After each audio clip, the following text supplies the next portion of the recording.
Today's unadaptable novel, Baron Munchausen.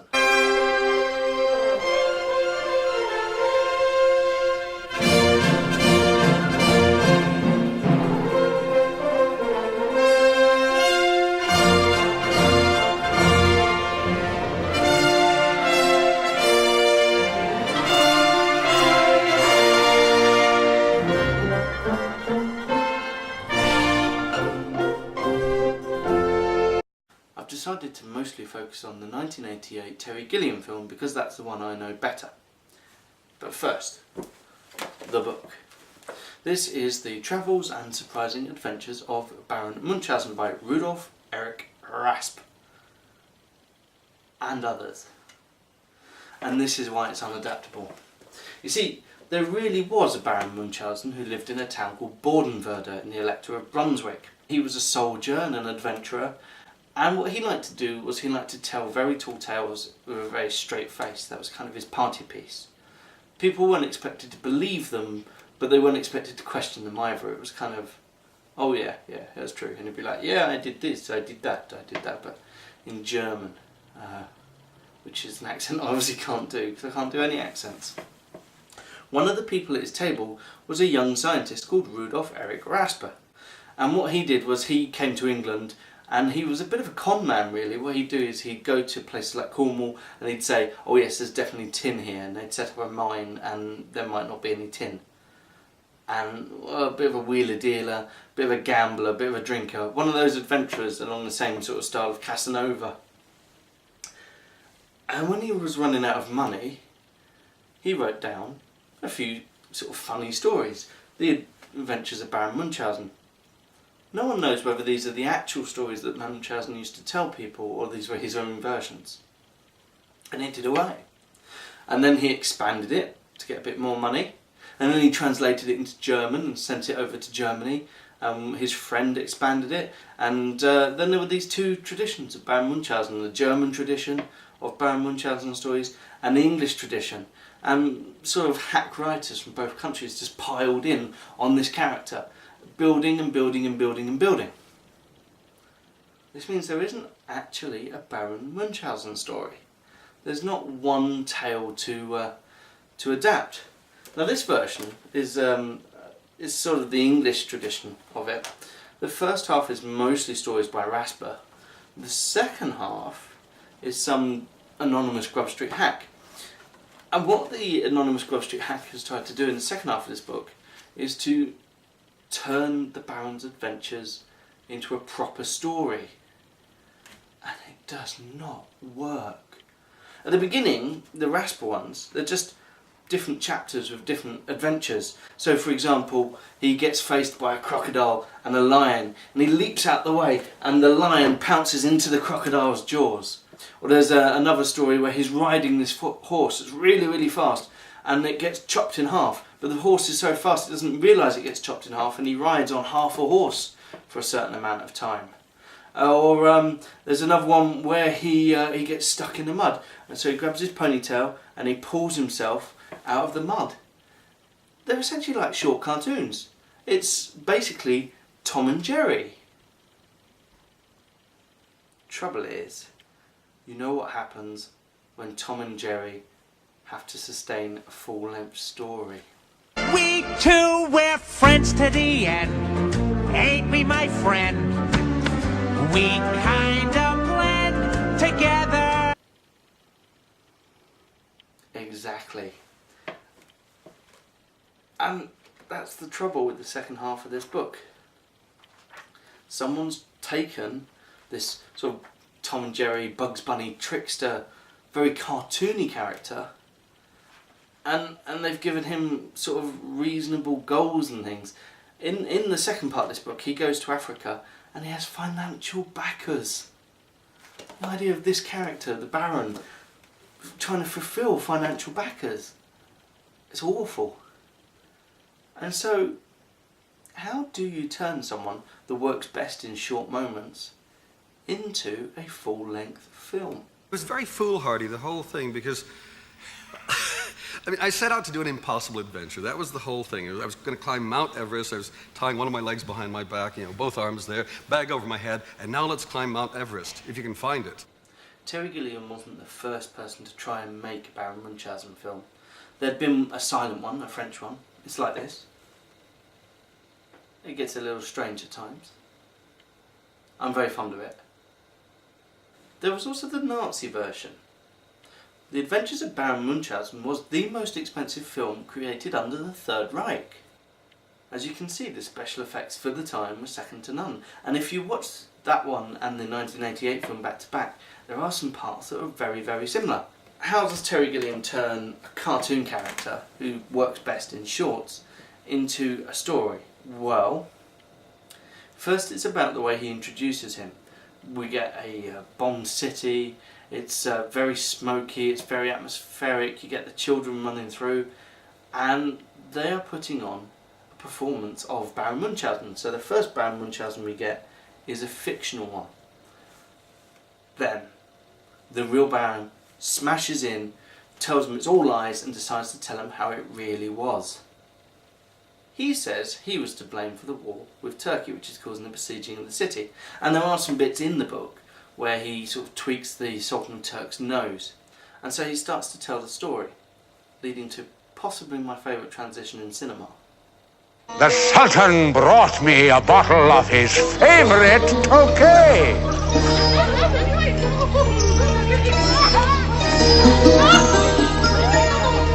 Isn't that good? Isn't that good? I like that. And so, you have the Sultan of Turkey and him making a bet. Now, this is where we bring in something completely different. This is where we bring in a different German tradition, Grimm. This is very much a fairy tale tradition of these fabulous, overpowered servants. And between them, they managed to steal away the whole of the Sultan's gold, thus causing the siege. These servants, as I say, come from the German tradition of the Grimm fairy tales. And in the German tradition of Munchausen, they seem to have entered into it. The scene with the Sultan and the bet and the man who can run very fast who falls asleep under a tree is almost copied directly from the Third Reich film. Baron Munchausen does not need fabulous servants. He is fabulousness embodied. Being the Baron, he agrees to go and lift the siege, and he lifts up in a balloon full of ladies' knickers. That isn't in the book, but there are many odd ways of travelling in the books. There's a bit where giant crickets pull a model of the Westminster Hall. There's a bit where he flies on a giant eagle that nests at Deptford, who knew? But in this, a giant balloon of women's underwear. And he rises and he rises and he accidentally takes Polly, a little girl, with him. Now, of course, in the book he doesn't have a sidekick or a little girl or anything like that, but she's there to be the normal one. Because otherwise you just get lost, I think. So she goes up and up and up, and they find themselves on the moon.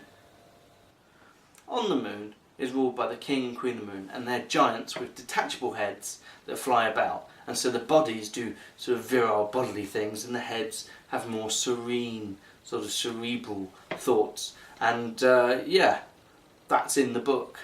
In fact, the moon's a really interesting place in literature about this time, because before then you had Ariosto, and in Ariosto the moon is the place where all lost things go. And so people who have lost their minds are on the moon. But also if you lose your socks are on the moon. And that's pretty good. You've got the Travels to the Moon by Cyrano de Bergerac, who I think does go up by balloon at one point. He flies up by swallows on another point. And this moon is sort of a strange, more alien place. But here you've got the moon with these detachable head people. In the book, actually, you also get people with dog heads who come from the dog star Sirius. The budget overran on this film anyway. In this case, the head of the moon is played by Ray DeTuto, a screen name for Robin Williams. And he's fun. He's great fun. And he's very jealous because, of course, the Baron, being a bit of a ladies' man, has somehow seduced his wife, even though she's 20 foot tall. Still, this bit goes on for a bit too long, and I don't get the cardboard cutout look of the moon particularly, except as a money-saving device. I don't get it. However, they find the first of the servants, played by Eric Idle, who I find really annoying for some reason, and they escape, and they fall into a big well. The well is in fact a volcano ruled over by the god Vulcan, and he's played by Oliver Reed with a northern accent. We're all extremely large and strong here. See, it's pretty good. Now his wife is Aphrodite, the goddess of love, and she's played by Uma Thurman in one of her first roles, and she has quite a wonderful entrance.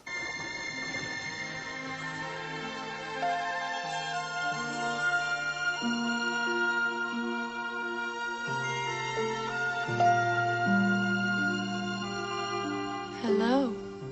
That's not bad, is it? And of course, the Baron and her fall in love, and they start dancing, and it's a very lovely moment as they go up into the ceiling, and it makes Vulcan angry. So angry, he throws him down into a big sort of whirlpool, and that's the end of that scene. Oddly enough, that scene as well is in the book, though it's a paragraph in the book. It's about, it feels like 20 minutes in this, but yeah. This is the problem. All of the scenes in the film go on for just a bit too long. The book knows when to stop. And so far, what have we got?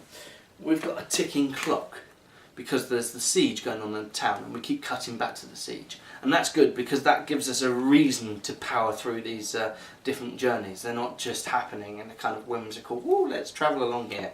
So that's a really good point. That's squeezing it together. We've got these servants, which are, to be honest, I don't get the point of them, because the Baron himself should be the main focus. But hey, we've got the servants.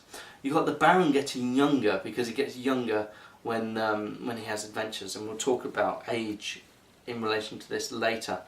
And yeah, the only problem being each of the scenes go on a bit too long. So now they're in the water, and they get swallowed by a giant fish. Again, in the book. And you can see what they're doing here. They've taken different parts of this book, mainly the Rasper bits, to be honest, and they're stringing them along like pearls in this quest to find the servants in order to lift the siege. And so now they're in the fish, and in the fish they find the last two servants, and everybody's old and decrepit. And as I say, we'll come back to old and decrepit later. And he does what he does in the book. He uses a pinch of snuff, fish spurts him out, and off they go. Now what is interesting about the book and the film at this point is that the moon, as I say, has included sort of elements of moon stories that have gone up to it. The volcano uses Greek myths, and this huge fish is a traveller's tale. So there aren't any of the sort of very Baron Munchausen-y stories. This is him interacting with pre-existing stories so far. None of the sort of the hunting and the fishing stories that the book starts off with. And I quite like the way he interacts with all these different mythological things. And so now they're all together, and they're ready to go and fight the Turks and save the town, which is a conceit for this story. And they go back, and they're too old. This original story is, as I say, it's a cartoon essentially. It's fun. It's just the Baron managing to bend the laws of logic in order to get out of problems and get into other problems. This film is trying to say a little bit more. The Baron is old. He's haunted by this skeletal, frightening figure of death that follows him around. And the adventures make him younger, but disappointment makes him older again. And his servants are old, and all of their wonderful skills have pretty much left them. And that's kind of what the film's about. It's about how getting older and more tired and less open to wonder. And the idea is that the Baron reopens people up to wonder, which the character played by Price, Jonathan Price, does not like. You won't get far on hot air and fantasy. I don't like that line. I think that's hitting the nail too on the head. Too much, it's too obvious. But hey, this is the subtext that Terry Gilliam has gone with. And of course they fight, and they manage to save the day even though they're old, and they have a hero's welcome, and And then something strange happens. During the victory parade, the Baron is shot by the mayor, and then death comes as a doctor takes his soul away. But that's not all. It turns out that that's part of the play as well. And so they finish off the play, and then the mayor comes in and orders to arrest them. And then the Baron leads everybody out, and the enemy have gone. It's a strange ending. It kind of goes beyond the illogic or anti-logic of the Baron Munchausen stories, kind of their big tales and the silliness of it, and becomes more dreamlike. Something the Baron Munchausen stories never are. They're never dreamlike, they're just daft. I think what it's trying to say is that the story is what defeated the Turks.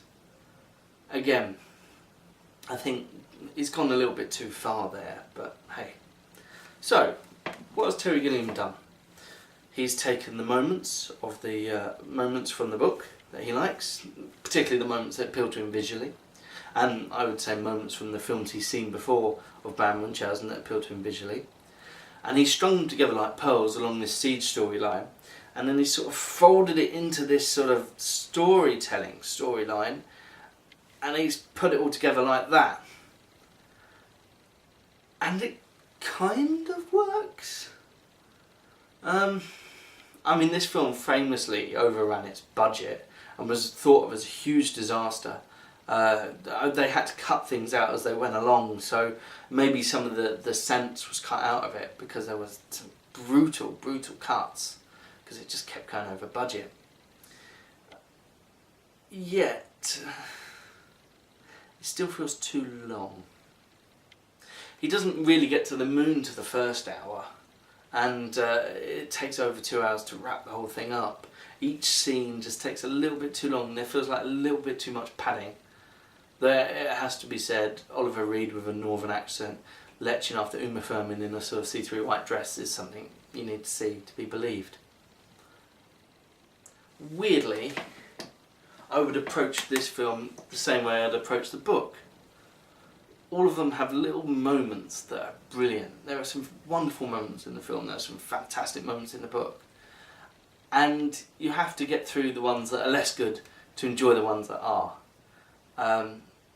So oddly enough, again, an unadaptable novel which seems to have been adapted completely in the spirit in which it was written. It's a mess, the film's a mess, but there's moments of joy within. Next time I'm going to look at, I don't know, I'm going to decide closer to the time. I've got lots of options going on. Until then, may all those who have the talent for it live happily ever after.